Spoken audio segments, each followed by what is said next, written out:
of our experiments with the early version was actually the Firestorm viewer, from the Firestorm source code to a web viewer. So I thought I'd show you how far we've got with it. So I'm just going to pull it up in Google Chrome. I'm just going to refresh the page. And it's called Wolfstorm, and basically it is completely web-based.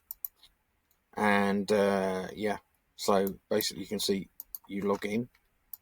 This is a bit of a mess, I've got to sort that out. And remember, this is completely web-based. That we have completely rewritten the Firestorm code to work on the web. The avatar we're working on at the moment, as you can see, is a bit crazy, but you can see it pulling there's the mini map going. So not everything's working yet.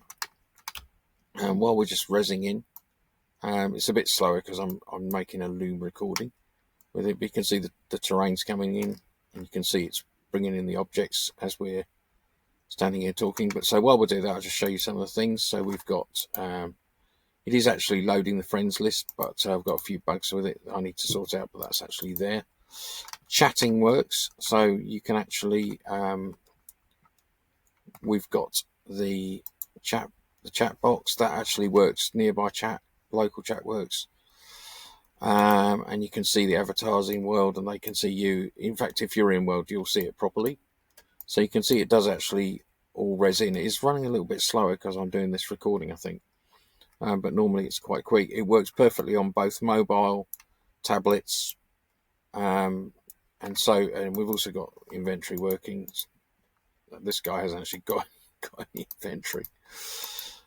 So the goal is to finish it, obviously, and to take all the debug code out.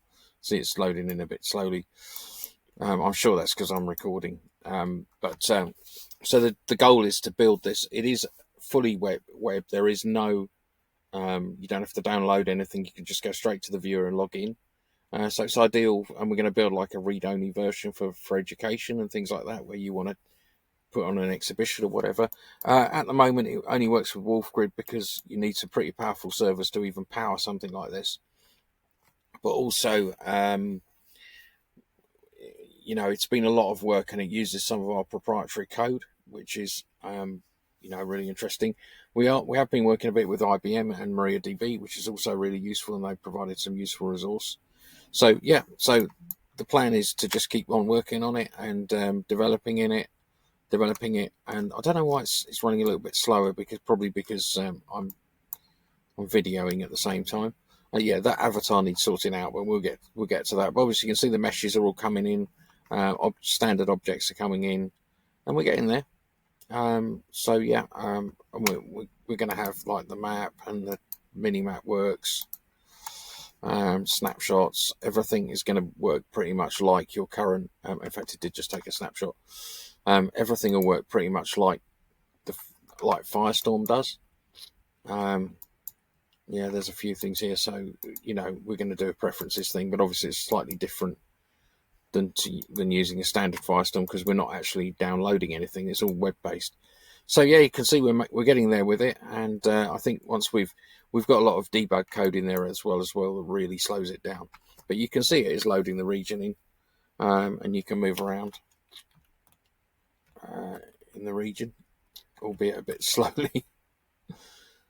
So we've got some work to do on that, and in fact, if I zoom out, let's just see where we're at. Keep zooming out. Yeah, so this is a 4x4, 1024 by 1024 region. You can see the water's all there. We're going to do some stuff, really exciting stuff with the water, and make it look really real. And we'll see how we go from there. I hope that's useful. I'm sorry there's so much debug code in that's really slowing it down. Earlier on, we were running it without the debug code, and it was really brilliant, but we had to put it in because we were working on stuff. So yeah, so that's it's going to be pretty similar to what you used to. You will be able to edit objects and do all the things you can do in Firestorm, and we're just going to make it work really. But we're also going to add some cool new features in and things like that. If you're on Wolf Territories Grid, you'll actually be able to have like your own home page in it, and get it to teleport people into your region. But yeah, we're getting there. So I hope that's helpful. If you're interested in our company, it's wolf.uk. So wolf-grid.com is the grid. Wolf.uk.com is our company, and we're basically kind of specialising in building systems, and we've also built this thing called Wolfstorm, which is a drop-in replacement for Apache 2 written in Rust. We do a lot of work with Rust because we use Linux all the time, and the Linux kernel is going to be, I don't know whether they've done it yet, but they are going to be doing stuff with Rust, so it's quite useful if your software runs in the same environment that the kernel's running in. It's going to be brilliant. So anyway, hope that's helpful. Come and see me at Wolf. Give us a shout. Have a great day.